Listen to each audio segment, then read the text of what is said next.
오늘 발의한 근로기준법 개정안은 두 가지 내용을 담고 있습니다. 첫째, 각종 수당과 급여의 기준이 되는 통상임금을 법에 정의하는 것입니다.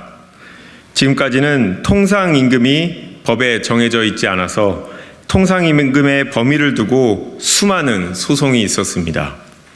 대표적인 것이 현대중공업 통상임금 소송인데 올해 1월에 10여 년 만에 법원이 노동자들의 손을 들어주었습니다. 이런 지난한 과정을 계속 두고 볼 것이 아니라 통상임금의 정의를 법에 명확히 규정할 필요가 있습니다. 둘째는 통상임금을 최저임금보다 낮게 책정해서 각종 수당을 아끼려는 편법을 막는 것입니다. 이번에 악사 손해보험 사례에서 드러났듯이 월급은 최저임금에 맞춰서 제공되지만 통상임금의 기준이 되는 기본금을 낮게 책정하는 방식으로 각종 수당과 급여에서 노동자들에게 불이익을 주는 경우가 있습니다. 이런 편법을 막기 위해 통상임금이 최소한 최저임금만큼은 되도록 통상임금이 최저임금보다 적다면 최저임금을 통상임금으로 보도록 하는 내용을 담았습니다. 오늘 발의한 근로기준법 개정안이 국회에서 통과된다면 앞으로 노동자들이 통상임금을 편법적으로 쪼개게 하는 방식으로 불이익을 받는 일은 없어질 것입니다. 저는 2020년 9월 6일부터 21년 9월 5일까지 1년간 육아휴직을 마치고 21년 9월 6일 사무실로 복직했습니다. 복직 후 당연하게 받았던 육아휴직급여가 잘못 지급된 것 같다는 동료 직원의 얘기를 들었고 확인한 뒤 당황할 수밖에 없었습니다. 저희 회사는 기본급 100만 원에 몇 가지 수당들을 더해서 월급이 확정되는 구조입니다. 그러나 만약 실적이 좋지 않아서 낮은 수당을 적용받게 되면 책정되는 월급이 최저임금에 미달하고 최저임금 보전수당이라는 것을 통해서 최저임금까지는 모든 직원에게 지급을 해줬기 때문에 당연히 저희가 받는 통상임금도 최소한 최저임금보다는 높을 것이라고 생각했습니다. 또한 육아휴직급여를 신청할 당시 휴직급여는 통상임금의 80%를 지급받는 것이라고 알고 있었기 때문에 제가 지급받을 육아휴직급여도 최소한 최저임금의 80%는 넘을 것이라고 생각했었습니다. 그러나 실제로 제가 지급받은 육아휴직급여는 최저임금보다 훨씬 낮은 통상임금 100만 원 기준으로 산출한 금액이었기 때문에 예상했던 것보다 훨씬 낮은 금액이었습니다. 이후 대구 서부고용안정센터에 육아휴직급여가 잘못 적용된 것 같다고 이의를 여러 차례 제기했으나 고용안정센터에서는 명확한 답변을 주지 않는 상태로 시간만 지체되었고 노동조합에 도움을 요청하고 나서야 최종적으로 통상임금을 최저임금으로 재산정한 육아휴직급여를 소급하여 지급받을 수 있었습니다. 현재 우리나라는 낮은 출산율을 극복하겠다며 각 지자체마다 출산에 대한 지원금을 신설하는 등 나름의 노력을 하고 있는 것으로 알고 있는데요. 그러나 일하는 엄마들에게 가장 기본적으로 보장해줘야 될 출산 육아휴직 급여조차도 최저임금보다 낮은 통상임금이 적용되고 있는 현실은 외면당하고 있습니다. 저는 법률로 최저임금이라는 것을 만들어 놓은 이유가 있다고 생각은 합니다. 그럼에도 법의 허점을 이용해서 통상임금이 최저임금보다도 훨씬 낮게 책정되는 것이 가능하도록 되어 있는 현재의 법은 반드시 보완되어야 된다고 생각합니다. 최저임금 제도의 취지를 되살리고 저와 같은 일반 국민들의 상식과 기대에도 부합할 수 있도록 더 이상 최저임금보다 낮은 통상임금이 발생되지 않도록 국회가 꼭 법률을 개정해 주셨으면 좋겠습니다. 예, 반갑습니다. 악사 손해보험 노동조합의 엄민식 지부장입니다. 먼저 이번 통상임금 문제는 특정 회사만의 상황이나 문제가 아니며 은행, 카드, 보험, 증권 등의 금융기관을 포함하여 전국에서 콜센터를 운영하고 있는 대부분의 사업장에 만연되어 있는 문제라는 사실을 먼저 말씀드립니다.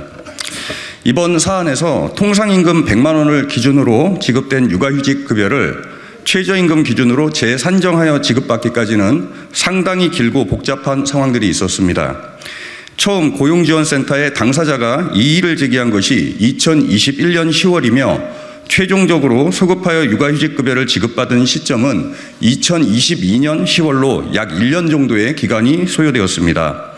그리고 그동안 국민신문고를 통한 인터넷 민원을 시작으로 대구 서부고용지원센터, 고용노동청 서울서부지청, 대구 서부지청, 세종시 고용노동부 근로기준정책과 등에서 통상임금을 얼마로 어떻게 정할 것인지에 대한 각 부서의 이견으로 서로 다른 결과를 도출하는 혼란도 있었습니다.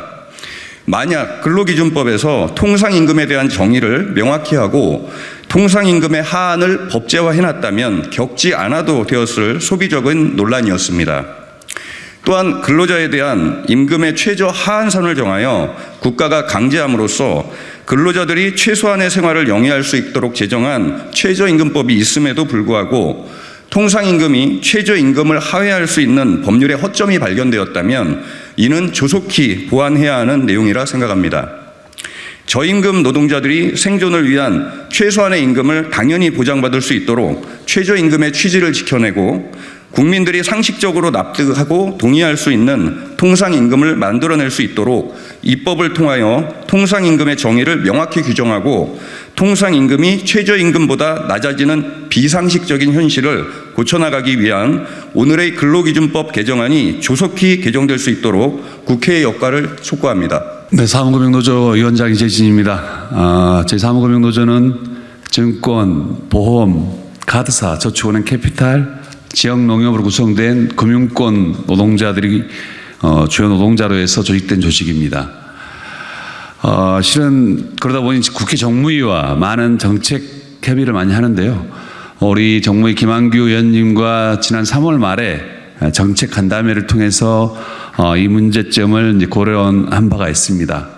근데 이렇게 빨리 이 통상임금의 문제점을 입법 발의해 주신 우리 김한규 의원님께 다시 한번 감사하다는 말씀을 먼저 드리고 시작하고자 합니다. 아마 지난 2년 전 코로나 사태 때 고로 디지털 단지에서 에이스 손해보험 사내하청 콜센터가 한 100여 명의 직원들이 코로나 확진돼서 심지어는 그 가족 중에 한 분이 전염돼서 사망한 사건을 기억들 하고 계실 겁니다. 우리 콜센터 노동자들 120cm 책상 하나 던져주고 거기에서 너무나 많은 어려운 보험에 대한 해지를 방어하는 역할이라든지 그리고 건수에 따라서 성과를 받는 그런 열악한 환경 속에서 근무를 하고 있습니다. 물론 그 이후 우리 에이스 손해보험 콜센터는 노동조합을 조직해서 현재는 본인들의 임금이라든지 노동 조건을 교섭 대상으로 해서 사측과 논의는 하고 있습니다. 그러한 상황에서도 콜센터 노동자들의 노동 조건은 열악할 수밖에 없는 상황입니다. 굴지의 외국계 보험사가 이런 식으로 기본급을 쪼개서 비록 그게 법에는 문제 저촉되지 않는다 하더라도 누가 봐도 편법이고 어떻게 보면 노동자를 속이는 그런 작태를 벌였다는 자체의 놀라움을 금할 수 없고요. 그런 어떤 잘못된 법망을 새롭게 고치고자 오늘 김한규 의원께서 오늘 기자회견을 마련하시고 또 금기법 개정안을 발의를 합니다. 저희들은 여기에 대해서 그 어느 무엇보다도 좀 중요하다고 판단을 하고 있고요. 이 문제가 이 해당 회사에만 해당된다 보지 않고 있습니다. 실질적으로 금융권에는 많은 콜센터들이 있습니다. 고용노동부가 전면적으로 전수조사를 통해서 이러한 꼼수들이 펼쳐지고 있지 않는지 확인해야 된다라고 다시 한번 정부 당국에 촉구를 하는 바이고 이 법안이 통과돼서 더 이상 그 더 열악한 환경 속에서 근무하고 있는 우리 노동자들이 더 힘내고 힘차게 갈 수 있도록 촉구하는 바입니다. 고맙습니다. 사무금융노조 사업장뿐만 아니라 상대적으로 영세한 사업장일수록 임금 쪼개기가 더 많이 일어날 것으로 예상됩니다. 그만큼 여력이 없기 때문이기도 한데 그럼에도 최저임금제의 취지를 고려할 때 수당과 이변은 최소한 최저임금을 기준으로 지급하는 것이 맞다고 생각합니다.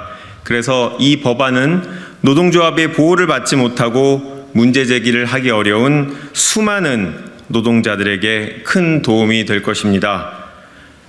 간단히 다시 한번 강조해 드리겠습니다. 최저임금보다 낮은 통상임금은 폐지되어야 합니다. 탈법적인 노동관행 바꿔야 합니다.